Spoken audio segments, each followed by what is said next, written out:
Hello guys, I've decided to go ahead and do my 23andme health report. I was here a few weeks prior and I gave you guys my results on my 23andme ancestry composition.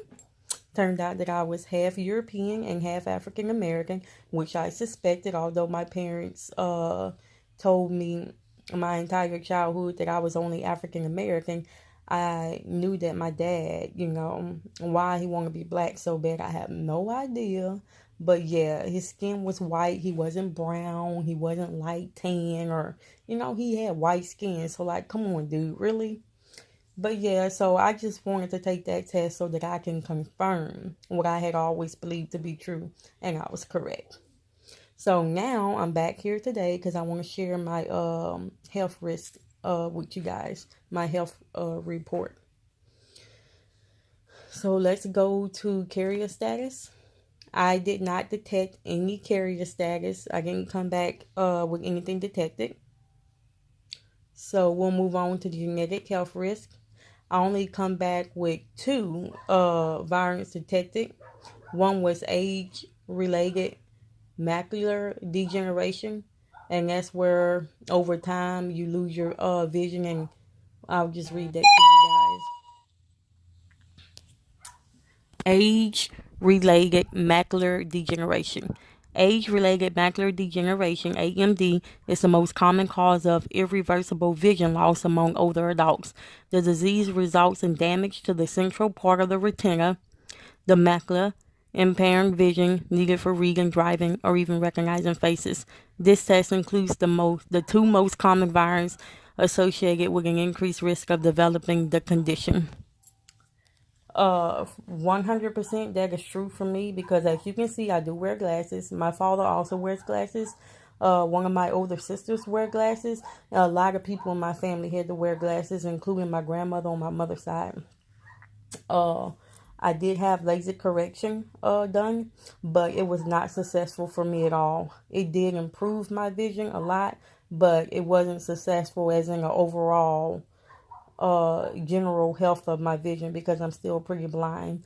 I have a hard time driving because I can't see, and I have a hard time recognizing faces. My vision is really, really blurry, so that is definitely true for my case. A lot of people take this stuff as diagnosis.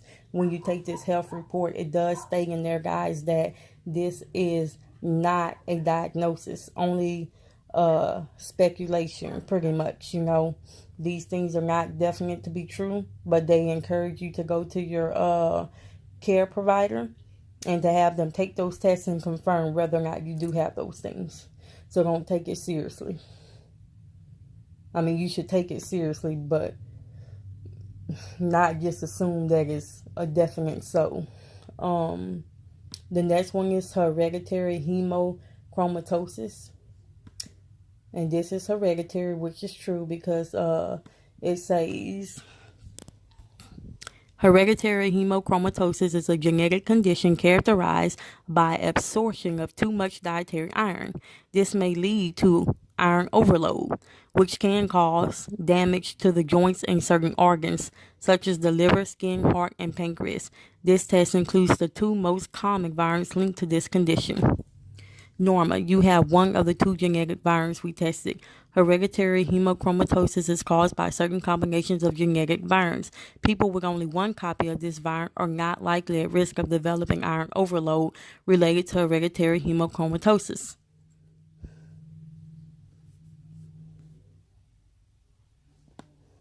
Down here, if you go further down, some of them will give you the symptoms related to it. Typical signs and symptoms of iron overload: joint and abdominal pain, fatigue and weaknesses, darkening of the skin, liver disease, heart disease, and diabetes. I do have a history of diabetes in my family. Both my mother and my father are diabetic. My grandmother on my mother's side was diabetic. I never met my grandmother and grandfather on my father's side, so I'm unsure of their health condition. I was diagnosed as a child with anemia, chronic anemia due to heavy blood loss during my cycle. but I did not know that I had any iron overload. That's crazy to have both. But the symptoms do fit quite well with what I have gone through my entire life, and perhaps I should get checked for that to see if it's true. I always feel really, really, really fatigued all the time. Like I'm always tired, I'm always sleepy, I'm always weak and faint of energy. And I feel like I can't go on. And I'm only 32 years old, and I've been feeling that way since I was a young girl. You know, teenager, go to school, come back home, and would sleep literally to the next day and repeat the same routine over again the next day. I could work day and night, but as soon as I get home, I'm in that bed. You ain't going to see me till it's time to get up for work or school again. So I would say that is a strong possibility that is true. So we're going to move on to genetic health risk. We just did that. Never mind. Yeah, we just did that. So those were the only two detections that I come back is iron overload and vision loss for health risk. I had no carrier status at all. Nothing came back in my carrier status. My traits. Let's see how accurate this stuff is, guys. Ability to match musical pitch. More likely to be able to match a musical pitch. I cannot sing whatsoever. That is not true for me. Asparagus odor detection. Likely can smell. This goes into detail to say that I am able to smell asparagus in my urine. I can. Bitter taste. Likely can taste. I think everyone can taste a bitter taste. Cheek dimples. Likely no dimples. I do have dimples in my cheeks. Cilantro taste aversion. Slightly higher odds of disliking cilantro. Highly odd of disliking. I do not like cilantro at all. Cleft chin. Likely no cleft chin. I do not have a cleft chin. Earlobe type. Likely detached earlobes. I'm not sure what that looked like, so I don't know. Earwax type. Likely wet earwax. I do have wet earwax. Eye color. Likely brown or hazel eyes. I do have brown eyes. Fear of heights. More likely than average to be afraid of heights. I am definitely afraid of heights. Finger length ratio. Likely ring finger bigger. I don't know. I think it's not bigger. My ring finger is not bigger. Freckles. Likely little freckle. I do not have any freckles at all. Hair photo bleaching. More likely to experience hair photo bleaching. This is where your hair becomes lighter in the sun, and I do have that. Hair texture. Likely straight or wavy. It's pretty wavy. I would say more wavy. Hair thickness. Less likely to have thick hair. I have very thin hair, so that is accurate for me. Light or dark hair. Likely dark. I do have dark hair. It's a dark brown. Mesophiona. Less likely to hate chewing sounds. I hate chewing sounds tremendously. No one cannot have a loud chew and sit next to me and eat. I'm going to jack slap you. I'm not even playing. Mosquito bite frequency. Likely big more often than others. That's definitely true. I cannot go near a mosquito. It's going to bite me. Newborn hair. Likely little baby hair. That part is true. Photic sneeze reflex. Likely no photic sneeze reflex. I'm not sure what that is really, so I'm not even going to comment on it. Red hair. Likely no red hair. That's a definite. I do not have red hair. Skin pigmentation. Likely darker skin. Obviously, hello, I am African American. Sweet versus salty. Likely prefer salty. I do. I like salty. Toe length ratio. Likely big toe longer. My big toe is longer, dude. Okay. Unibrow. Likely no unibrow. I don't have a unibrow. Wake up time. Likely to wake up around 8:21 a.m. How are they able to get that accurate? I totally wake up at that time every freaking morning, even when I don't have to work. Widow's peak. Likely no widow's peak. I do not have a widow's peak.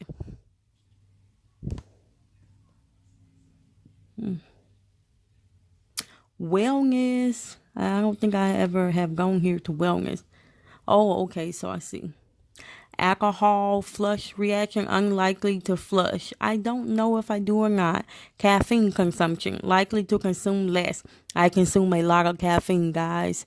Deep sleep, less likely to be a deep sleeper. I am a deep sleeper. Genetic weight, predisposed to weight about average.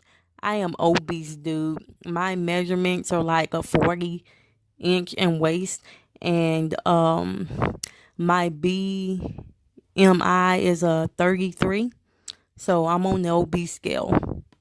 Lactose tolerance, likely intolerant. That's probably true because I get sick from milk products. Muscle composition, common in elite power athletes. I would say that one is definitely true because yes, I am overweight, but yes, I do work out about 2 to 3 times a day, 4 times a week. I lift weights. Uh I do cardio every day, but I can't move very fast, of course, because of my weight, but I am working on that. So my biggest problem is controlling my diet. Everything else is on point. Saturated fat and weight, likely similar weight. So what that is saying is that it doesn't matter what I eat or what kind of fats I take in, whether it's saturated fat or trans fat, as long as I keep my calories the same, my weight will stay the same. Sleep movement, likely more than average movement. That is 100% true. I am all over the place when I sleep. So, guys, as you were able to see or at least hear me give you my results to my health report, that is definitely true, dude. Most of it came out to be accurate for me. I don't know about you, but mine was pretty close to being accurate. So only a few differences, but for the most part, it was accurate. As well as my DNA, it was accurate. For my ancestry. For you guys out there who think that it's a strong possibility that these companies are giving you fake, fraudulent results for your ancestry composition, I assure you that they are not. All you have to do is just think about it, okay? Just really clearly think about that in your head. Okay, I'm African American. I'm a female. I'm 32 years old. Whenever you give your DNA sample, you spit in a tube and you send it back to them. Prior to that, you do not enter any information about yourself except that you're a female or a male. They don't ask you for your age. They don't ask you for your nationality. They don't ask you were you born here, born there. They don't ask you for any of this. So if you're aging and you take a DNA test and they don't know that prior to you spitting in that tube, but yet they come back and say you're Asian, they may be getting the location of where your bloodline started from wrong, but in general, European means you're white, okay? Asian, Asia, whatever, however they determine it, means you're Asian. And if you know when you look in the mirror you're Asian, they are pretty close to where your bloodlines trace from. But other than that, just look at the bigger picture, that if they are telling you in your DNA that you come back with like French, German, Filipino, Mexican, Native American, anything like that, specifically ethnicity, not a percentage or not a, oh, my people came from Germany, or my people came from France, or my people came from Italy, Greece. Those things are like pretty much irrelevant when it comes to your ethnicity. See, a lot of African Americans like myself, we are unsure of, what we could possibly be mixed with, as far as, are we mixed with Native American, or we mixed with any Asian or anything like that. So a lot of people want to know if there's other ethnicities in them other than what they obviously can see, so for someone to take a test and these people have no clue of what nationality you are or where you come from or anything like that, and to be able to tell me I'm African American and not even know anything about me, and yet I know I'm African American, and for it to come out and say that every African American person that take that test is African American, that every Caucasian person that take that test, it comes out saying you're European, that every Chinese person that take that test, it come back saying you're Chinese. Come on now. Where they do that at? So when it told me I was half European and half African American, I'm 100% positive of that.